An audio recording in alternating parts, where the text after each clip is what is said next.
Bueno, si alguna vez pensaron que la geografía se trataba solo de, no sé, memorizar mapas aburridos y capitales del mundo, hoy vamos a cambiar esa perspectiva por completo. Estudiar geografía y sustentabilidad es en realidad aprender a ser un buen administrador de la casa en la que todos vivimos, nuestro planeta. Imaginen por un segundo que la Tierra es literalmente un organismo vivo, ¿ok? Respira a través de sus bosques, tiene arterias por donde circula el agua y áreas vitales que la mantienen funcionando. Entonces, en lugar de ser simples espectadores, la idea aquí es aprender a ser los médicos de este organismo. Entender cómo diagnosticarlo, cuidarlo y asegurar que las futuras generaciones también tengan un hogar sano. Así que, bienvenidos a este nuevo análisis. Hoy nos metemos de lleno en la guía número 7, Geografía y Sustentabilidad. Nuestro gran objetivo será decodificar el entorno que nos rodea y entender ese delicadísimo equilibrio que necesitamos para mantener la salud socioambiental. ¡Vamos a ello! Para lograr esto, estructuramos nuestro viaje en 4 paradas clave. 1. Herramientas de lectura territorial. 2. Justicia y conflictos socioambientales. 3. Riesgos y desafíos urbanos. Y finalmente 4. La adaptación de culturas originarias. Bien, entremos en materia. Sección 1. Herramientas de lectura territorial. A ver, si vamos a ser los médicos del planeta, primero tenemos que saber usar nuestros instrumentos. Lógico, ¿no? Interpretar información geográfica es básicamente convertirse en un detective del territorio. Cada vez que observamos un mapa o un gráfico, estamos frente a un examen médico del paisaje.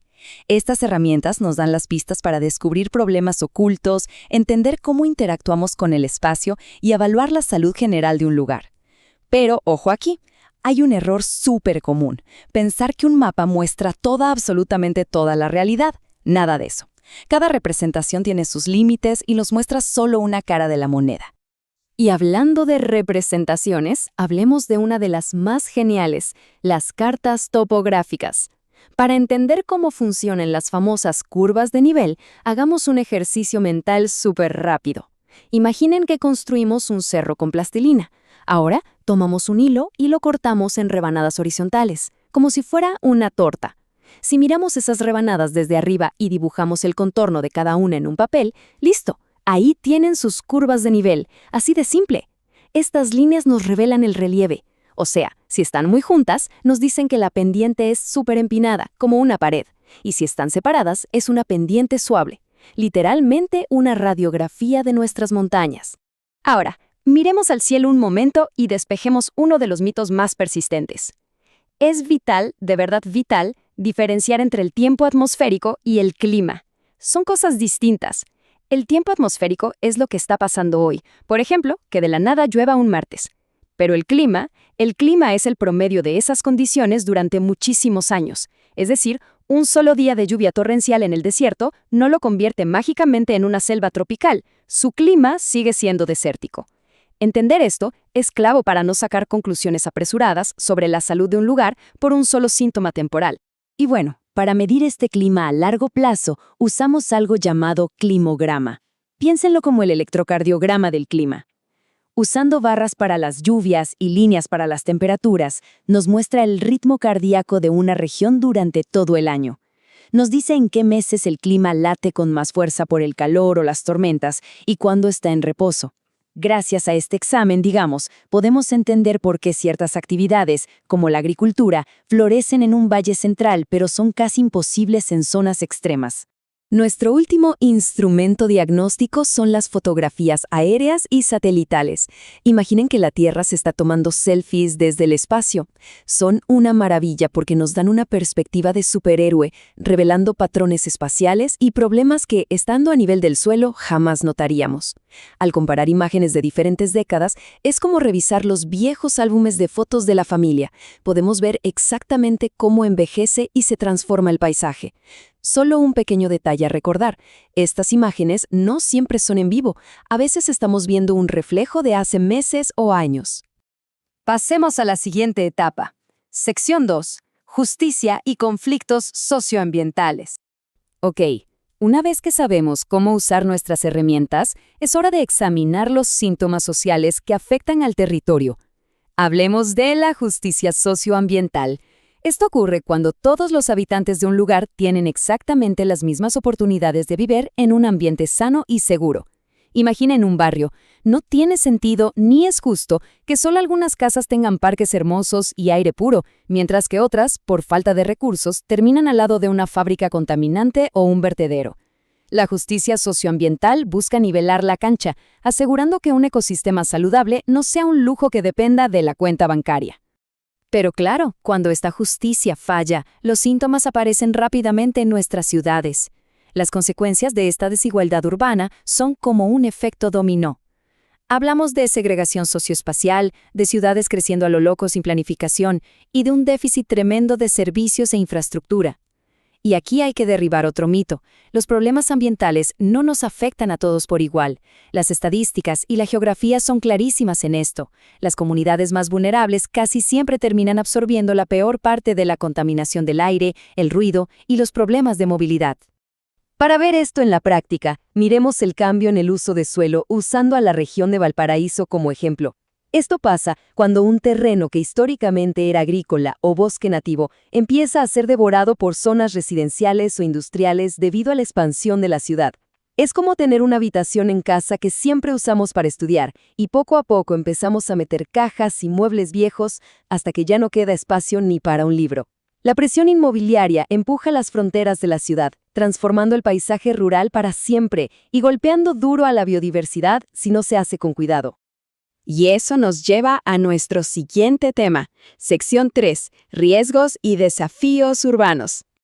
Aquí el punto crucial es dónde y cómo decidimos construir.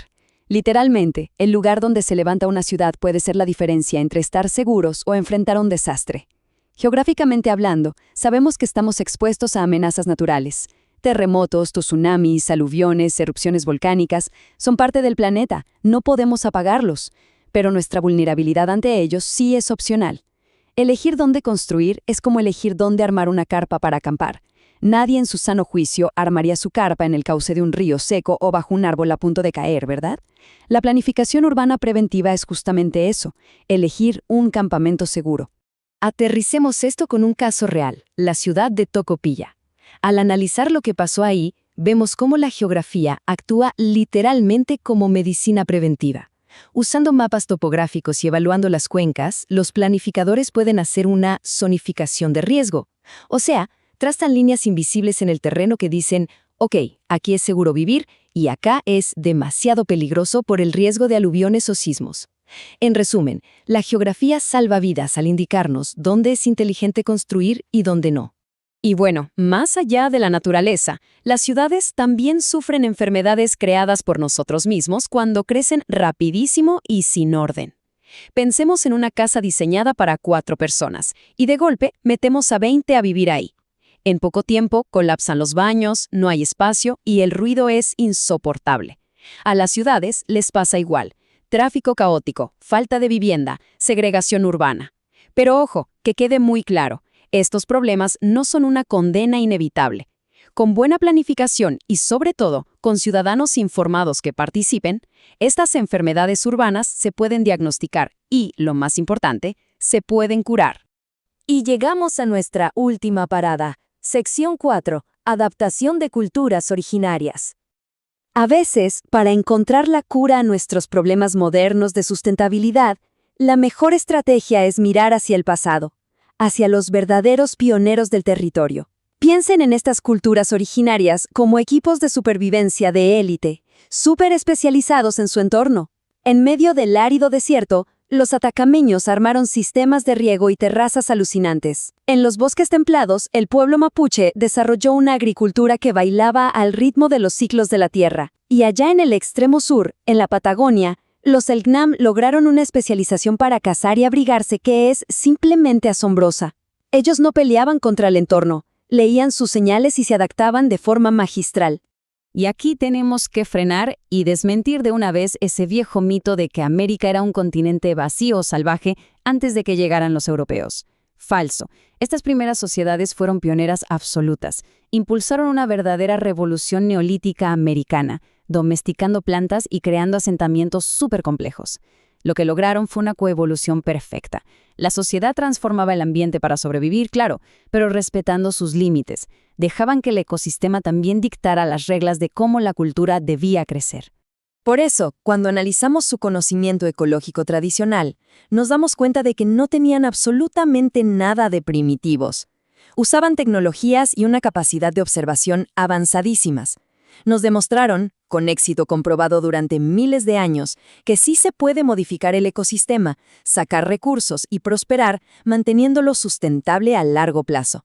Es como un manual de instrucciones histórico que hoy, en pleno siglo XXI, necesitamos desempolvar y aplicar urgentemente en nuestra planificación urbana y territorial. Lo que, finalmente, nos deja con la gran interrogante que nos plantea esta Guía 7. ¿Cómo logramos hoy un desarrollo que sea económicamente viable, pero también ambientalmente sustentable? Ya vimos que tenemos las herramientas para leer el territorio, podemos entender los síntomas de la desigualdad, y tenemos el increíble ejemplo de quienes lo hicieron bien en el pasado. La respuesta no es magia ni es sencilla, pero los instrumentos están ahí. Ahora nos toca actuar como esos médicos territoriales que nuestra casa, la tierra, necesita tan desesperadamente. La próxima vez que salgan y observen su entorno, pregúntense, ¿cómo podemos aplicar todo esto en nuestra propia geografía local? Muchas gracias por acompañarnos en este profundo análisis. Hasta la próxima.